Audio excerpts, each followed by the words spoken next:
Bismillahirrahmanirrahim. Nigériennes, Nigériens, mes chers compatriotes.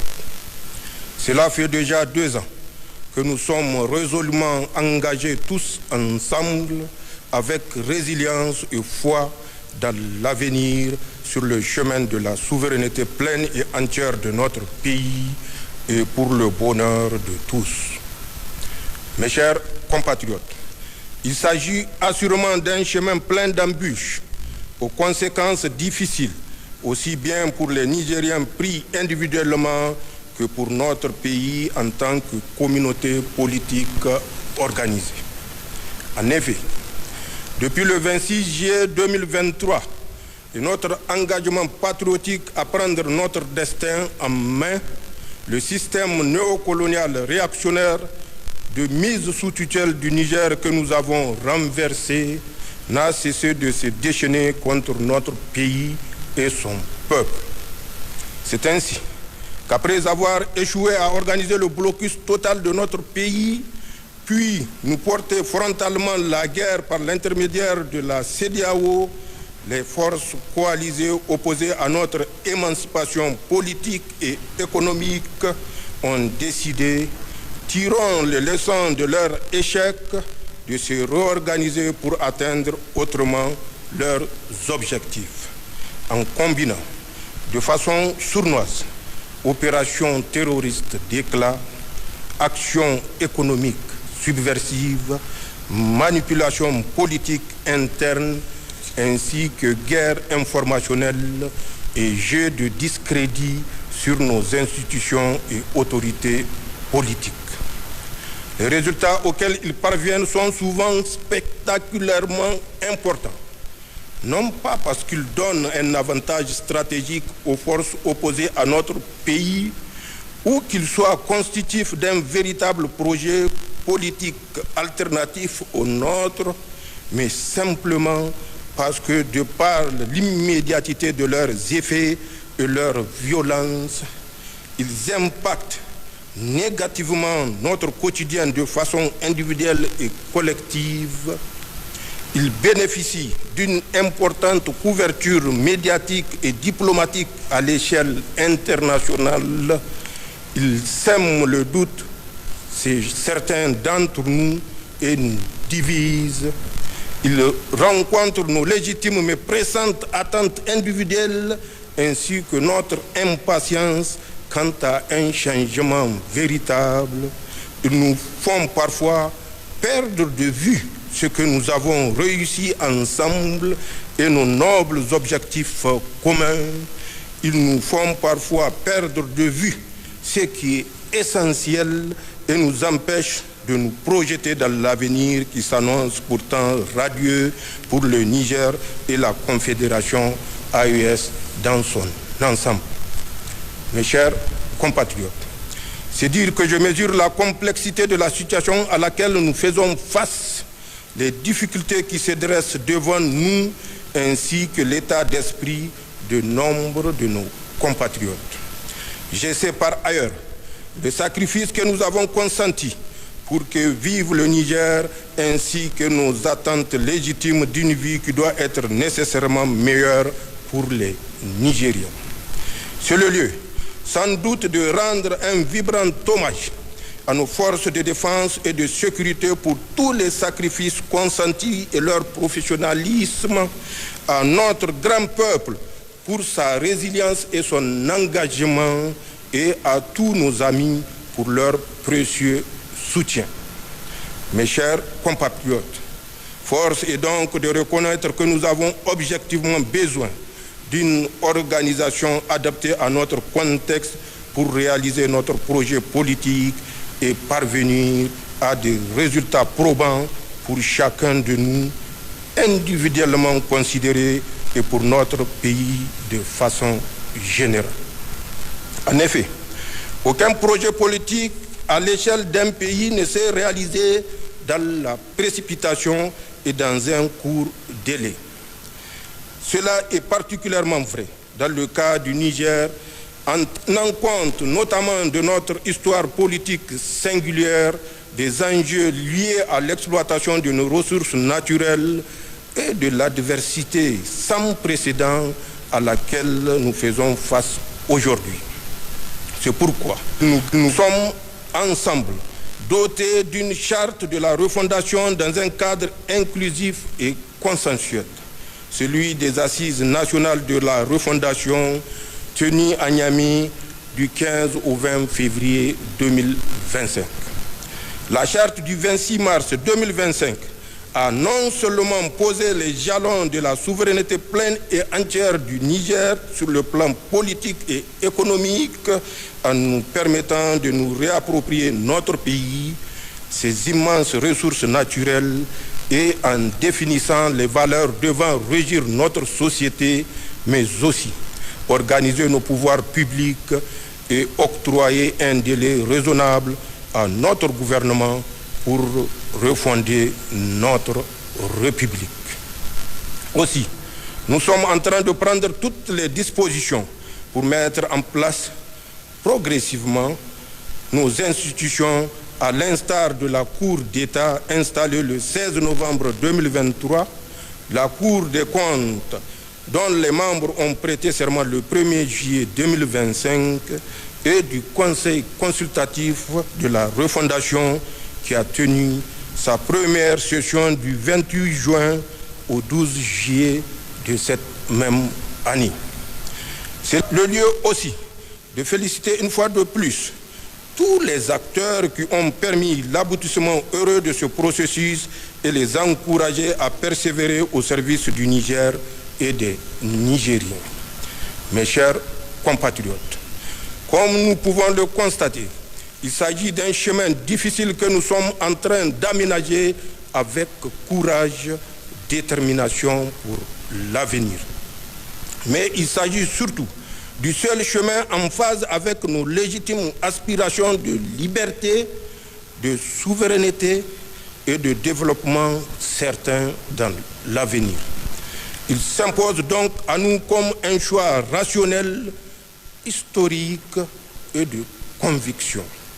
En effet, que l'on ne se méprenne pas, nous avons en réalité un choix à faire entre deux lignes directrices fondamentalement différentes. La première ligne directrice est celle du chaos programmé à moyen terme dans notre espace sahélien et notre soumission aux forces que nous connaissons à long terme et de façon définitive, cela dans la passivité et l'insouciance.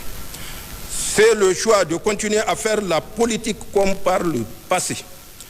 La politique qui consiste à soumettre notre pays à la volonté de la France et à faire du Niger une base militaire pour projeter des forces étrangères et à abandonner l'exploitation de nos richesses à quelques puissances étrangères qui entretenaient des relations de corruption et de parrainage avec certains de nos compatriotes.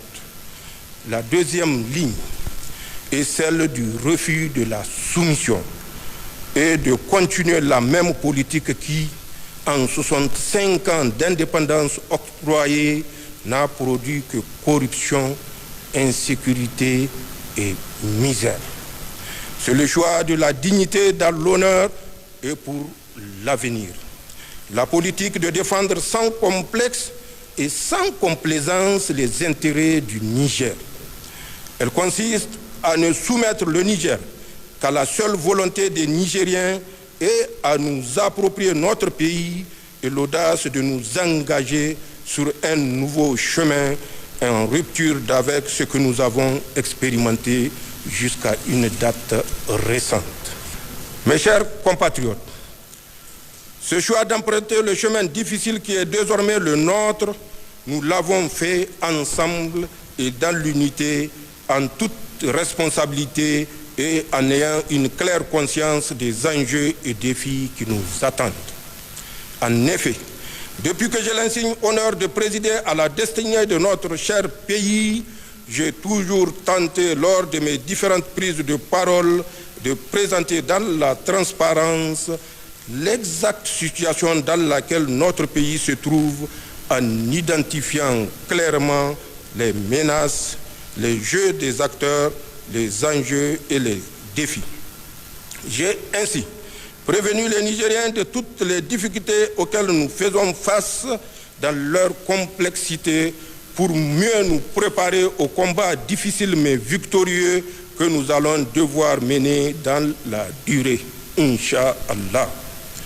J'ai sensibilisé les Nigériens sur la vaste campagne de désinformation contre notre pays dans le but de nous diviser, de jeter le discrédit sur nos institutions pour briser notre élan. C'est dans ce cadre que s'inscrit en effet toutes les pressions médiatiques qui consistent à exagérément amplifier tout ce qui est perçu comme un problème de gouvernance et à discréditer toute initiative de mon gouvernement. Mes chers compatriotes, pour ma part, j'estime que quelle que soit la difficulté à laquelle nous sommes confrontés aujourd'hui et seront confrontés à l'avenir, elle s'inscrit nécessairement dans la conjoncture de l'exercice du pouvoir d'État et reste liée à nos choix politiques, stratégiques actuels. Elle ne saurait par conséquent nous dévier de notre serment devant Allah et notre engagement devant le peuple nigérien de n'agir que de bonne foi pour et dans l'intérêt du Niger. Elle ne saurait annihiler le mérite des Nigériens qui ont décidé souverainement et définitivement de rompre avec toute domination et de s'engager véritablement dans la voie du développement endogène de leur pays. Labousaninu, Zantiang Assani, Halele du non. Du reste, fort de notre histoire plusieurs fois millénaire, de notre résilience à toute épreuve, notre solidarité agissante, de notre force de travail, de nos ressources naturelles réappropriées, de notre union sacrée et de nos aspirations communes, je reste convaincu que nous avons en nous et chez nous la détermination et le génie pour y faire face victorieusement. Mes chers compatriotes, parlant du travail, c'est le lieu d'encourager tous les Nigériens, quel que soit leur secteur d'activité, à se remettre véritablement au travail, car c'est le seul moyen de sortir de la pauvreté et développer notre pays. Aussi, à ce stade de mon allocution, j'aimerais rendre un hommage mérité à tous les acteurs, paysans, entrepreneurs et administrations qui portent avec courage et des résultats tangibles le programme de la grande irrigation. En effet, grâce à leurs efforts conjugués à ceux du monde rural en général, pour la première fois au Niger, nous n'avons pas connu de situation dite période de soudure. Des informations qui ont été remontées par les canaux fiables du secteur, les produits alimentaires sont en effet largement disponibles sur l'ensemble du territoire national et à des prix abordables. C'est bien la preuve que le travail bien fait porte toujours de bons fruits et que nous sommes capables de réussir dans un délai raisonnable notre souveraineté alimentaire. J'aimerais également rendre un hommage à tous ceux qui se sont mobilisés pour le Fonds de solidarité pour la sauvegarde de la patrie. Ce fonds a permis à notre pays de faire des réalisations importantes. Il s'agit là également d'une preuve supplémentaire que nous sommes capables, ensemble et dans la solidarité, de réaliser des belles choses. Aussi, j'encourage tous les Nigériens à persévérer dans ce sens pour le bien de notre pays. Nigériennes, Nigériens, mes chers compatriotes, j'aimerais, au terme de mon allocution, rassurer les Nigériens qu'en dépit de la conjoncture difficile que nous traversons et de l'adversité féroce auquel nous sommes confrontés, notre pays se trouve bien sur le bon chemin, celui de la dignité, de la souveraineté et du combat pour un avenir meilleur pour tous. Aucune difficulté, aucune épreuve, Aucun obstacle actuel ou à venir ne doit entamer notre engagement pour le Niger et entraver la réalisation de notre grand projet commun. C'est de la survie et de l'avenir de notre pays dont il s'agit. Je vous invite par conséquent à plus d'engagement et de travail pour réussir ensemble dans l'union et la solidarité. C'est cela notre part de responsabilité historique.